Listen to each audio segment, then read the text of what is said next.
अनिरुद्ध और झनक का होगा मिलन। झनक को गांव में देखकर अनिरुद्ध ने लिया बड़ा फैसला। जी हाँ दोस्तों, हम बात कर रहे हैं स्टार प्लस के शो झनक की। तो दोस्तों, आगे बढ़ने से पहले अगर आप इस चैनल पर नए हैं तो इसे सब्सक्राइब कर दीजिए, साथ ही बेल आइकन दबाना ना भूलें। वीडियो अच्छा लगे तो इसे लाइक ज़रूर कीजिएगा। चलिए आगे बढ़ते हैं दोस्तों।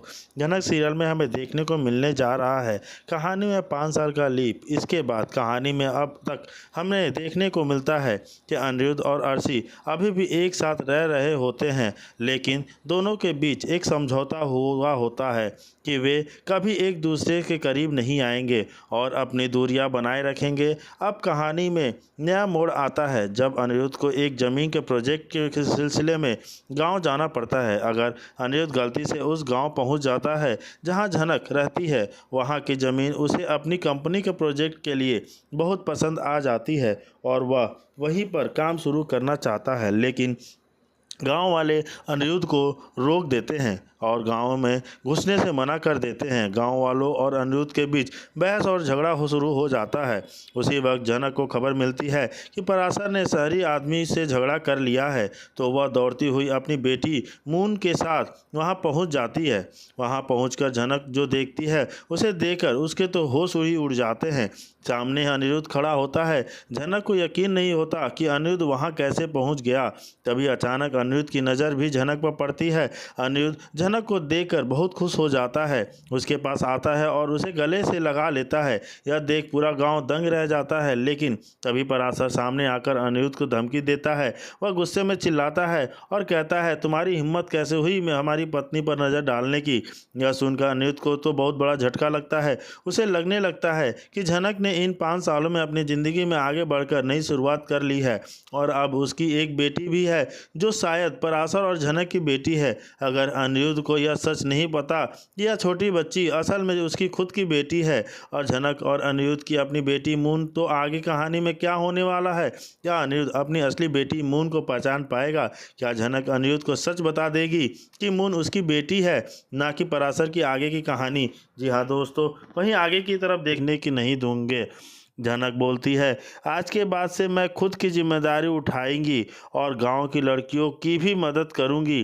पराशर झनक से वादा करता है, आज के बाद से कोई बदमाश किसी भी लड़की पर आंख उठाकर देख नहीं सकता। अब दूसरी तरफ झनक गांव की लड़कियों को सुई धागे का काम सिखाती है, जिससे लड़कियां खूब मन लगाकर काम करती हैं। झनक बोलती है, गंगा दीदी आप भी यह काम सीख लीजिए, शहर में इससे बेचेंगे तो बहुत पैसा मिलेगा।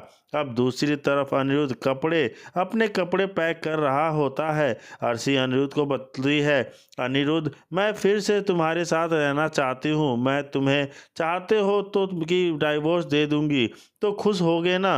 अनिरुद्ध बोलता है, तुम ऐसा कभी नहीं करोगी, अगर कर भी देती हो तो फिर वापस आ जाओगी, या जब जो चली जाएगी हो वापस नहीं आ सकती है। अर्शी बोलती है, अनिरुद्ध मैं दोबारा तुम्हारे साथ पहले की तरह रहना चाहती हूँ, मैं तुम्हें मुझे से बात नहीं करते हैं, सबके सामने मेरी बेइज्जती करते हो। अब दूसरी तरफ झनक गंगा को भी सुई धागे का काम सिखा देती है। तभी एक आदमी आकर, भौजी पराशर हेमू को बहुत पीट रहा है, पता नहीं क्या हुआ है। पराशर हेमू को मारता है और बोलता है, आज के बाद से तुम हमारे गांव की लड़कियों के साथ अगर ऐसा कुछ करने की किए तो तुम्हें छोड़ूंगा नहीं। जी हाँ दोस्तों, वहीं दूसरी तरफ झनक बहुत ज़्यादा परेशान हो जाती है और भागे भागे जाती है और पराशर से बोलती है, अगर तुम ऐसा नहीं करते, तुम नेतागिरी नहीं करते और तुम किसी को भी हाथ नहीं उठाते, तो कोई भी किसी भी लड़की को ऐसे नहीं करता और किसी भी लड़की से छेड़खानी नहीं करता। और वहीं दूसरी तरफ अर्शी अनिरुद्ध से कहती है कि मैं तुम्हारे साथ फिर से रहना चाहती हूँ, अपनी ज़िंदगी फिर से जीना चाहती हूँ तुम्हारे साथ, क्योंकि मैंने गलती किया है और मैं मुझे उससे पछतावा है और मैं उसे सुधारना चाहती हूँ। जी हाँ दोस्तों, दिखाती है, वो बोलता है, मैं इसके बारे में नहीं जानता हूँ। निमी बोलती है, तुम अपने फ्रेंड को पता लगाओ, वह इसके लिए तैयार हो जाता है। दूसरी तरफ सभी लोग झनक बोलते हैं ये डांस करने के लिए। झनक बोलती है मुझे डांस नहीं करने आता है। लड़कियां बोलती हैं तुम्हें नाचना ही नहीं आता तो क्या कैसे आएगा। झनक बोलती है अगर मेरे डांस करने से आपको खुशी मिलेगी तो मैं डांस करूंगी। सब झनक सभी के डांस सामने डांस करने लगती है, जिसे देखकर सभी शौक हो जाते हैं। लड़कियां पूछती हैं इतना अच्छा डांस तो हम सिनेमा में देखते हैं, कहाँ से सीखी हो। पराशर झनक का डांस देखकर शौक हो जाता है। पराशर बोलता है तुम इतना गुणवान हो, फिर भी तुम्हारा पति तुम्हें छोड़कर चला गया। झनक सभी लोगों को खाना परोसती है। उन्हीं में से एक आदमी बोलता है तुम नाचती बहुत अच्छा है। झनक बोलती है तू कहकर आपने मुझे बोला। तो वो आदमी बोलता है पराशर ने ऐसा क्या देखा लिया तो उससे शादी कर ली। तभी झनक पराशर को बुलाती है और सारी बातें बता देती है। यह सुनकर पराशर बहुत गुस्सा हो जाता है और सभी के सामने उसका कॉलर पकड़ लेता है। झनक बोलती है इस औरत की इज्जत नहीं करने आती है तो इसे क्यों बुलाया है। कहने पर पराशर उसे छोड़ देता है। जी हाँ दोस्तों, वहीं दूसरी तरफ झनक बहुत ज़्यादा शौक हो जाती है कि उसको ऐसे बोला जा रहा है और वो गांव वालों को बोलती है कि हमें इज्जत करनी चाहिए औरतों की, और जो इंसान इज्जत नहीं करता औरतों की वो इंसान का नायक नहीं है। और जो पराशर है उस आदमी को बहुत मारता है और वहाँ से भगा देता है। और जी हाँ दोस्तों, वहीं दूसरे कहने पर एक औरत तैयार हो जाती है टोकरी सीखने के लिए। तभी गंगा अर्शी के बच्चे को लेकर आती है और पराशर और झनक से बहस करने लगती है। तभी झनक बोलती है मुझे कोई सुई धागे की काम आती है जिससे सुंदर वस्तुएं बनाई जाती हैं, उसकी मांग शहर में बहुत है।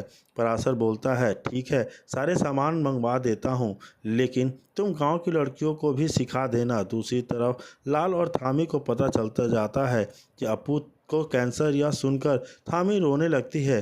जी हाँ दोस्तों, बहुत परेशान होकर थामी रोने लगती है, बिलखने लगती है। सभी घर वाले अपू से मिलने के लिए उसके घर पे जाते हैं और उसे दिलासा देते हैं। वहीं पराशर झनक को गांव वालों के पास काम के लिए लेकर जाता है कि वहीं उसे काम सिखाएगी, लेकिन गांव वाले झनक को बहुत बुरा बुरा कह देते हैं। वह चाहते हैं कि झनक उसके साथ काम करे, जिससे पराशर बहुत ही ज़्यादा गुस्सा हो जाता है और गांव वालों को कहता है कि कोई भी इस तरह इससे बदतमीजी से बात नहीं कर सकता है और सभी झनक को काम सिखाए। और झनक वहाँ काम देखी कहती है कि उसे काम आता है और वह गांव वालों को भी एक नया काम सिखा सकती है, जो शहर में उसके बदले उन्हें बहुत पैसे मिलेगा, जिससे गांव वाले बहुत ज़्यादा खुश हो जाते हैं और वह सभी झनक के से सीखने को तैयार हो जाते हैं। पराशर भी झनक से वादा करता है कि वह झनक के काम में मदद करेगा, जिससे झनक भी बहुत ज़्यादा खुश है। और अब शो के आने वाले एपिसोड में झनक पूरे गाँव वालों का दिल जीत लेगी, लेकिन तभी एंट्री हो जाएगी अनिरुद्ध की। और अब आगे जी हाँ दोस्तों, अनिरुद्ध की एंट्री होते ही सभी झनक से बहुत ज़्यादा फिर खफा होंगे कि क्या होगा क्या नहीं। देखते हैं कि क्या होता है। के साथ मिलकर मेहनत करना भी शुरू कर दी। धीरे धीरे झनक ने अपने हुनर और दिमाग से खेती को एक नई दिशा दी। गांव में अब फसलों की पैदावार दोगुनी हो चुकी है और गांव वाले झनक की इज्जत करने लगे हैं। और उन्होंने कभी नहीं सोचा था कि एक शहर से आई लड़की उनकी ज़िंदगी बदल देगी। अब झनक सिर्फ एक किसान नहीं बल्कि गाँव की प्रेरणा बन चुकी है। वह खेतों में काम करती है, मिट्टी से प्यार करती है और हर दिन अपने आप को साबित करती है। उसका सादा जीवन, मेहनती स्वभाव और दिल को छू जाने वाला और छुपे में दिल में छुपा दर्द, यह सब उसे और भी मजबूत बना चुके हैं। वहीं दूसरी ओर अनिरुद्ध अब भी झनक को भुला नहीं पाया है। भले ही कानूनी उसकी पत्नी अर्शी अभी भी है, लेकिन दिल से वह सिर्फ झनक से ही जुड़ा है। वर्षों बीत गए हैं, लेकिन अनिरुद्ध के दिल में झनक की यादें आज भी जिंदा है। एक दिन अनिरुद्ध को अपने एक कंपनी प्रोजेक्ट के लिए सिलसिले में गांव जाना पड़ता है। वह यही गांव होता है जहां झनक अपनी पहचान छुपाकर किसान बनकर रह रही होती है। किस्मत उन्हें एक बार फिर आमने सामने लाने की तैयारी कर चुकी होती है। गांव पहुंचते ही अनिरुद्ध को माहौल कुछ खास लगता है। उसे गांव की शांति, हरियाली और लोगों की मेहनत में कुछ अलग दिखता है। और जब वह पहली बार खेतों में झनक को ट्रैक्टर चलाते हुए देखता है, मिट्टी से सना हुआ उसका चेहरा, सिर पर दुपट्टा, आंखों में आत्मविश्वास, तो वह ठिठक जाता है। उसे यकीन नहीं होता है कि वह वही झनक है जो कभी उसके साथ सपने देखती थी, जो शहर के चकाचौंध में जीने की ख्वाहिश रखती थी। अब वह झनक उसके सामने एक नए रूप में खड़ी होती है, एक नए सशक्त, आत्मनिर्भर और सम्मानित महिला के रूप में। अनिरुद्ध का दर्द का दिल भर जाता है, लेकिन वह अंदर से डरता है कि झनक शायद अब उसे बात भी नहीं करना चाहती। जनक भी उसे देखकर घबरा जाती है, क्योंकि वह नहीं चाहती है कि उसकी शांति दोबारा टूटे या उसकी बेटी की सच्चाई सामने आ जाए। लेकिन अब सवाल यह है कि क्या जनक इतने सालों बाद अनिरुद्ध से दोबारा रिश्तों को स्वीकार करेगी? क्या वह शहर लौटने के लिए तैयार होगी, या फिर वह अपने गांव की सादगी और सुकून भरी जिंदगी को नहीं छोड़ पाएगी? या फिर कहानी में नया मोड़ आने वाला है, जहां अर्शी साजिश कर जनक की मां वाली ममता और अनिरुद्ध की तड़प मिलकर एक नई कहानी, एक नई दिशा देंगे। जी हाँ दोस्तों, वही कहानी देखना बहुत ही ज़्यादा दिलचस्प होने वाला है। बच्चा होगा तो उसका पिता भी झनक बोलती है, यह सब नहीं बताना चाहती हूँ। पराशर बोलता है, पर तुम्हें तो यह सब बताना ही पड़ेगा। तभी गांव के कुछ आदमी आ जाते हैं। पराशर बोलते हैं, गंगा पंचायत बुलाएंगी, इसलिए तुम्हें भी आना होगा।